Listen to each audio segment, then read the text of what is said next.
Now here's the CNBC TV18 exclusive.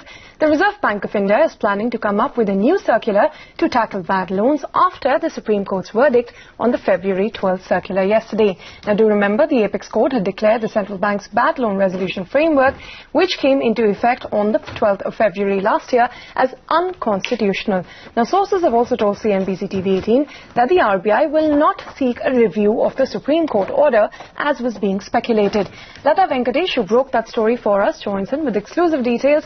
Lata, what sort of a new circular are we looking at? Will it be similar to what the Feb 12 circular had, minus, the pressure to take companies to IBC? It sounds logical that the new circular should not have the elements which the court has objected to. But just to begin at the beginning, there were two options that the Reserve Bank was working with one set of legal experts saying they could go to the court and say, can we keep the circular as it is and just knock off the unconstitutional provisions, or the provisions held unconstitutional, which are the bankruptcy-related clauses. That was probably restricted to just one or two clauses in that rather long circular.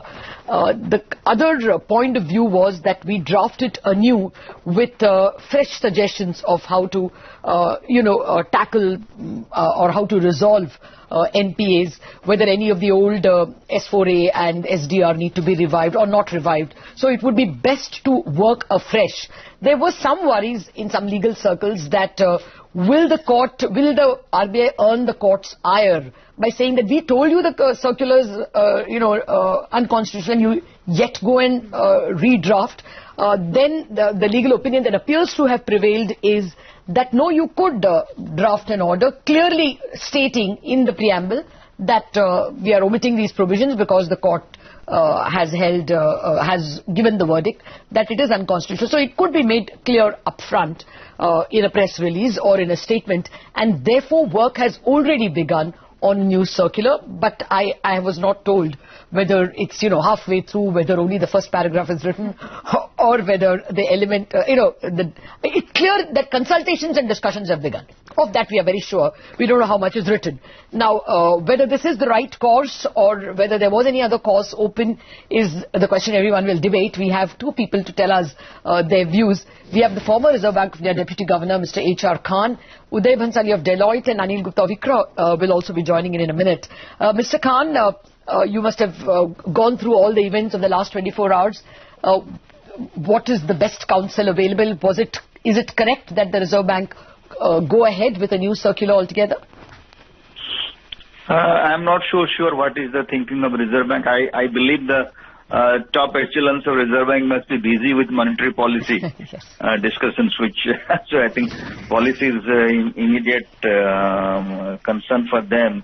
Probably since this has come as sort of a surprise to Reserve Bank, they will take all opinion, legal opinion and other expert views before they decide about their next course of action. I would think this provides an opportunity to Reserve Bank. There is no doubt that IBC framework is a game changer, but there are lots of question marks regarding quote unquote the harshness of February 12th circular. Probably the transition time was not there. One day default was probably, given the Indian context, was a bit considered to be a bit harsh. So maybe this is an opportunity to smoothen some of those rough edges and come out with a fresh guideline. In any case, banks have the discretion, and IBC framework is there. They can decide and take it. And only issue with the banks have been all those cases coming under CBC, court, CAG and all that. So they are not been able to take decision. But if you have a framework, there is a committee framework, an empowered committee which vets the proposal, and the hounding of bankers on commercial decisions are really moderate. So an overseeing committee, you think an overseeing committee should be an important element in the new circular? Yeah, that can take out that fear factor from the banks, that they have followed the process and procedure. I think that is there. And as I mentioned, probably RBI will use this opportunity. RBI has done with all good intentions. I think you'll agree. But sometimes you will get carried away and maybe those finer legal aspects were not consulted. Okay. And the situation was so grim that they have to take some action. Okay. Well, I don't know. This is an opportunity to get rid of that and come out with a framework which will comply with the court's judgment and smoothen some of the rough edges of the earlier circular. Okay. Mr. Khan, exactly what should change in the circular? Of course, they have to drop the bankruptcy clause. What else would you want changed? No, the whole problem comes whether you can give a sector-specific relief. So the sector-specific relief can lead to a lot of lobbying, lot of acquisition. So one has to... So that should not be given, is your point? So I would suggest if there is some framework is created and we have some people in a transparent framework, they can come out with some views that this particular sector, these issues, and we can have. Maybe we can think of that, but it's not very easy to do because you will be accused of quite a few things. For example, people have accused that airline companies were unduly favored. So like that, so one has to nuance it. How do we take care of that? That is important. And the second part is some transition period may be given, implementing one-day default. Immediately, maybe we can say that the account which moves to SMA2, immediately you start and take care of those legal provisions which were particularly... Mr. Khan, I don't know why there is such a hue and cry against this one-day default. You know, my builder charged me 18% interest because I was 1 week late in paying my second tranche. If I can be punished, damn it, why can't the borrowers be, sir? I agree with you, but then we have a framework of SMA 0, SMA 1, SMA 2. We have an NPA framework of 90 days. So give some breathing time. It's a large infrastructure project. Don't happen like that. There are so many linkages involved. I agree there are people who have taken system for a ride, but there are also people who have been genuinely cut into. It's not that everybody has misused it. There are number of people have misused it, but then I was only arguing for the rights of the good borrower and for the rights of the depositor. That I think is getting extended. On that there is no dispute. What I'm trying to say. We have a framework of SMA 0, SMA 1. Fair point. So you're saying that is one of the elements. And over time we should move to that. Over time doesn't mean 10 years. Maybe 2 years, 3 years. And in the meantime, smoothen all those linkages which create problems. There also government has a responsibility to see that these systems are put in place. Mr. Khan, if you just stay on with us, Mr. Uday Bhansali of Deloitte is also with us. Mr. Bhansali, in the absence of the comfort coming in from, the NCLT courts blessing a resolution plan without the threat of CBI and CVC questioning the banks later, what are the other resolution mechanisms or the options that the Reserve Bank of India has to work with to give that comfort to the lenders in the absence of the Feb 12 circular? Okay. So, clearly there is a bit of a, course correction in the entire IBC journey. And, given the judgment of the Supreme Court, I guess the RBI can easily fall back on the Project Sashat provisions, where if there is an agreement by 66% of the lenders and they have signed the intercreditor agreement, it is still possible to, resolve the NPA problem in a particular corporate debtor. So I don't think it's all doom and gloom. Clearly, there are cases which were prior to the Feb 12 circular, which are sort of in mid-flight. They still continue. If there are cases, like we are working on a couple of cases which are initiated by the corporate debtor and not by the lenders under Section 7, which has been declared ultra vires by the Supreme Court. So those still continue.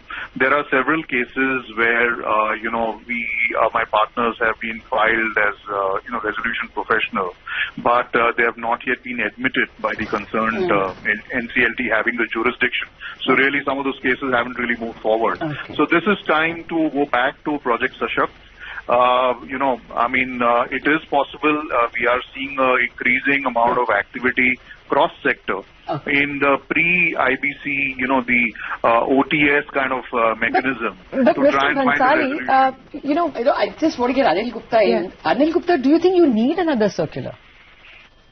Yeah, hi Lata. So, yes, circular, we require clarity on what happens to the resolution plan. So, the February 12 circular talked about resolution plans being rated independently by external agencies, and second one was basically when the accounts get upgraded. So earlier NPA, the account upgradation criteria was the satisfactory track record in terms of repayments like for 1 year, and after that the accounts used to get upgraded. Now the problem there was that the lenders, like typically the repayment schedule was made in a ballooning manner, whereby the repayments in the first year was very nominal at 1% or 2% of the total debt. So that way you can upgrade the accounts quite fast, whereas in February 12 circular, that upgradation criteria was linked 20% of the 20% of the amount. Yeah, so the upgradation criteria were quite stringent in the revised circular, and also there was a provision of vetting of such resolution plans, whether such resolution plans will be workable or not. So what a clarity is required is how the restructured plans, in what schemes these will be restructured, and what will be the criteria for upgradation whenever the restructuring happens. Okay. Mr. Bhansali, go on, Mr. Gupta. Yeah, so to that extent, we'll require some clarity on these two aspects. Yeah. Okay, Mr. Bhansali, just to quickly go back to the point you were making, in terms of the inter-creditor agreement itself, most of the private lenders are not on board yet. What will it take for projects, Sashak to really work with only the public sector banks right now agreeing to even sign on the ICRA? For instance, Ritu was covering the JET plan, and she says, although SBI is ready to put its money, others have not signed off on the resolution and they are not putting their share of the money. So you may have a Sashakt, but if the bankers in question don't put the money in, what do you do? The 66% is not workable outside the IBC, is it? Correct. No. You can still arrive at OTS irrespective of project Shashakt. But this is something that we are actively working on in a few cases. And the whole, yes, the exposure, the NPA tends to be more skewed towards the public sector banking system. But equally, there are sort of a few private sector banks involved. And we do find them pretty cooperative and pragmatic in trying to arrive at a resolution of these aspects. Just put that final question to Mr. Khan. Mr. Khan, do you think the new circular, as and when it comes, should clearly say that 66% of bankers by value should approve and others, it is binding on the others? Is that a clause that should have been put in? No, some transparent framework will help everyone. Otherwise, again, tomorrow somebody will be held up how these have drawn up this scheme. Better to create a structure without affecting the flexibility given to the banks, but create a structure. I'm not talking about 66% particularly, but create a structure which is transparent and everybody can rely on that. Okay. All right, sir. We'll have to wait and see what the new circular looks like and when it will come. Thank you very much for all your inputs, Mr. Khan, Mr. Bhansali and Anil Gupta. All right, Ladan, thank you very much for joining in with that important story and that discussion. But on that note, we'll slip into a short break. Coming up next, weather forecaster SkyMet warns of a below normal monsoon and interaction with Jatin Singh, the MD of SkyMet, when we return.